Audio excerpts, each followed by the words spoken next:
नमस्कार दोस्तों, स्वागत है आपका मौलिक शाह गाइडेंस क्लासेस में। दोस्तों मेरे इस चैनल को सब्सक्राइब करिए, बेल आइकन को प्रेस करिए और हाँ दोस्तों, लाइक करना शेयर करना मत भूलिएगा।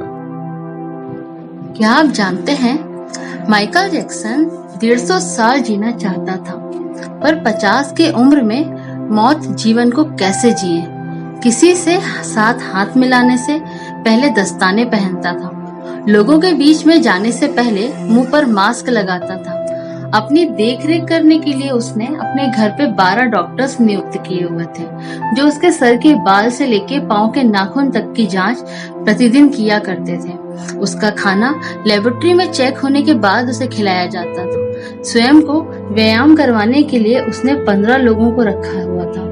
माइकल जैक्सन अश्वेत था। उसने 1987 में प्लास्टिक सर्जरी करवाकर अपनी त्वचा को गोरा बनवा लिया था। अपने काले माँ बाप और काले दोस्तों को भी छोड़ दिया। गोरा होने के बाद उसने गोरे माँ बाप को किराए पर लिया और अपने दोस्त भी गोरे बनाए। शादी भी गोरी औरतों के साथ की। नवंबर 15 को माइकल ने अपनी नर्स डेबी रो से विवाह किया, जिसने प्रिंस माइकल जैक्सन जूनियर 1997 तथा पेरिस माइकल कैथरीन 3 अप्रैल 1998 को जन्म दिया। वो 150 साल तक जीने के लक्ष्य को लेकर चल रहा था। हमेशा ऑक्सीजन वाले बेड पर सोता था। उसने अपने लिए अंगदान करने वाले डोनर भी तैयार कर रखे थे, जिन्हें वह खर्चा देता था, ताकि समय आने पर उसे किडनी, फेफड़े, आंखें या किसी भी शरीर के अन्य अंग की जरूरत पड़ने पर वह आकर दे दे।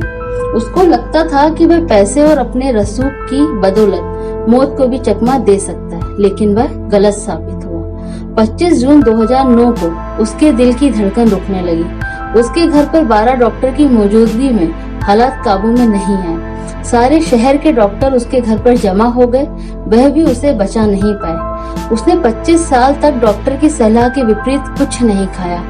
अंत समय में उसकी हालत बहुत खराब हो गई थी। 50 साल तक आते आते वह पतन के करीब ही पहुंच गया था और 25 जून 2009 को वह इस दुनिया से चला गया।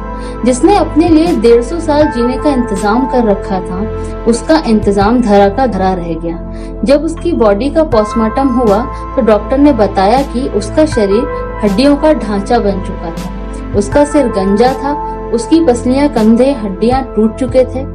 उसके शरीर पर अनगिनत सुई के निशान थे। प्लास्टिक सर्जरी होने के कारण वह दर्द से छुटकारा पाने के लिए एंटीबायोटिक वाले दर्जनों इंजेक्शन उसे लेने पड़ते थे। माइकल जैक्सन की अंतिम यात्रा को 2.5 अरब लोगों ने लाइव देखा था। यह अब तक की सबसे ज्यादा देखने वाली लाइव ब्रॉडकास्ट है। माइकल जैक्सन की मृत्यु के दिन यानी 25 जून 2009 को 3:15 बजे विकिपीडिया, ट्विटर और इंस्टेंट मैसेंजर यह सभी क्रैश हो गए थे।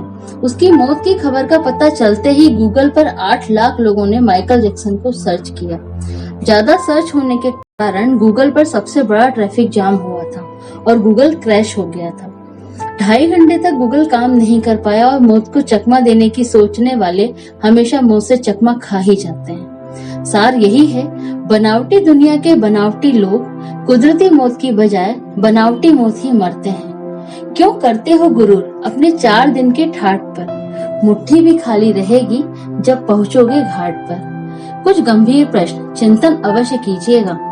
क्या हम बिल्डर्स, इंटीरियर डिजाइनर, कैटरर्स और डेकोरेटर्स के लिए कमा रहे हैं? हम बड़े बड़े कीमती मकानों और बेहद खर्चीली शादियों से किसे इम्प्रेस करना चाहते हैं? क्या आपको याद है कि 2 दिन पहले किसी की शादी पर आपने क्या खाया था? जीवन के प्रारंभिक वर्षों में क्यों हम पशुओं की तरह काम में जुटे रहते हैं? कितनी पीढ़ियों के खान पान और लालन पालन की व्यवस्था करने की है हमें। हम में अधिकांश लोग के 2 बच्चे हैं, बहुतों का तो सिर्फ एक ही बच्चा है। हमारी जरूरतें कितनी है और हम पाना कितना चाहते हैं, इस बारे में सोचिए। क्या हमारी अगली पीढ़ी कमाने में सक्षम नहीं है, जो हम उनके लिए ज्यादा से ज्यादा सेविंग कर देना चाहते हैं? क्या हम सप्ताह में 1.5 दिन अपने मित्रों और परिवार और अपने लिए स्पेयर नहीं कर सकते? क्या आप अपनी मासिक आय का 5% अपनी आनंद के लिए, अपनी खुशी के लिए खर्च करते हैं? सामान्यतः जवाब में नहीं ही होता है। हम कमाने के साथ साथ आनंद भी क्यों नहीं प्राप्त कर सकते?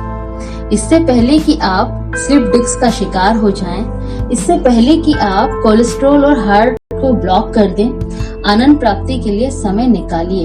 हम किसी प्रॉपर्टी के मालिक नहीं होते, सिर्फ कुछ कागजातों और कुछ दस्तावेजों पर अस्थायी रूप से हमारा नाम लिखा होता है। ईश्वर भी व्यंग्यात्मक रूप से हंसेगा जब कोई उसे कहेगा कि मैं इस जमीन के टुकड़े का मालिक हूँ। किसी के बारे में उसके शानदार कपड़े और बढ़िया कार देखकर राय कायम मत कीजिए। हमारे महान गणित और विज्ञान के शिक्षक स्कूटर पर ही आया जाया करते थे। धनवान होना गलत नहीं है, बल्कि सिर्फ धनवान होना गलत है। आइए जिंदगी को पकड़े इससे पहले कि जिंदगी हमें पकड़ ले। एक दिन हम सब जुदा हो जाएंगे, तब अपनी बातें, अपने सपने हम बहुत मिस करेंगे। दिन, महीने, साल गुजर जाएंगे, शायद कभी कोई संपर्क में भी नहीं रहेगा। एक रोज हमारी बहुत पुरानी तस्वीर देखकर हमारे बच्चे हम ही से पूछेंगे कि तस्वीर में ये दूसरे लोग कौन हैं। तब हम मुस्कुराकर अपने अदृश्य आंसुओं के साथ बड़े फख्र से कहेंगे, ये वो लोग हैं जिनके साथ मैंने अपने जीवन के बेहतरीन दिन गुजार दिए हैं। इस मैसेज को उन सभी मित्रों को पोस्ट कीजिए जिन्हें आप कभी भूल नहीं